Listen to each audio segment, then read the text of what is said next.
ईश्वर है या ईश्वर नहीं है, भूत प्रेत हैं या वो नहीं है, इसके पीछे हमारा एक पूर्वाग्रह होता है, और उस पूर्वाग्रह से जब तक हम मुक्त नहीं होते हमें एहसास नहीं हो सकता। क्योंकि जो हमें लगता है जरूरी नहीं है कि वही सत्य है। उन्हें लग रहा था कि भूत प्रेत नहीं होते, जरूरी नहीं था कि वही सत्य था।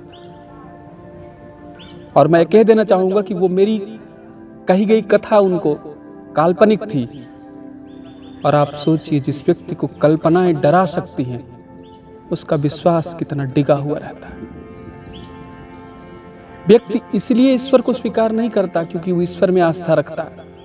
व्यक्ति इसलिए ईश्वर को स्वीकार करता है कि कहीं उसने अगर ईश्वर को मानने से इनकार किया तो ईश्वर उसका अनिष्ट कर देगा, ईश्वर उसका विपरीत कर देगा, ईश्वर बुरा कर देगा। व्यक्ति डरबस ईश्वर को स्वीकार करता है, प्रेम वश नहीं। और भगवान तो प्रेम के वश में है। वो डरबस भूत प्रेत को स्वीकार करता है, उसकी सत्ता के बारे में कुछ नहीं जानता, उसको कुछ नहीं पता है, वो देख भी नहीं सकता, महसूस भी नहीं कर सकता। भूत प्रेत इतने खाली थोड़े हैं। लेकिन वो उसे इसलिए स्वीकार करता है कि कहीं अगर हम उसे अस्वीकार कर देंगे ये उसका अपमान होगा। अपनी मानसिक वृत्ति के जैसी मानसिक वृत्ति सोचते हैं लोग कि दूसरे की भी होगी। यही पूर्वाग्रह उन्हें परेशान करता है। यही समस्याएं उनके जीवन को जटिल बना देती हैं, जो उन्हें सामान्य तरह से जीने नहीं देती।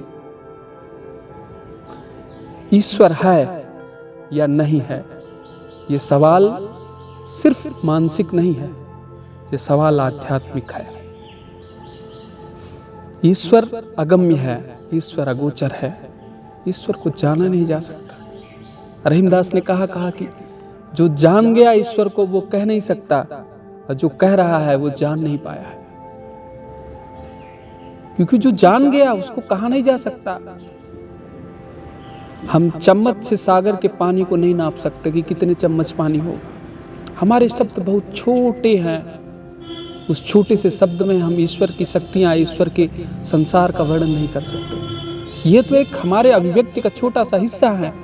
हमारे शब्द तो हमारे अभिव्यक्तियों को भी पूरी तरह से सामने नहीं ले आ सकते। 60-70% अभिव्यक्ति होती है हमारे शब्दों से।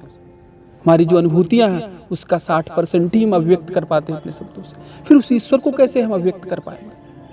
हमारे बस की बात नहीं। ईश्वर अनुभव का विषय है और अनुभव शब्दों में नहीं बांधा जा सकता। शक्तियां शब्दों में नहीं बांधी जा सकती, वर्णनीय नहीं है।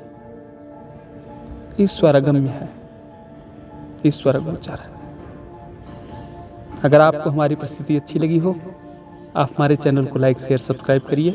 मिलेंगे अगले वीडियो में, अगले प्रसंग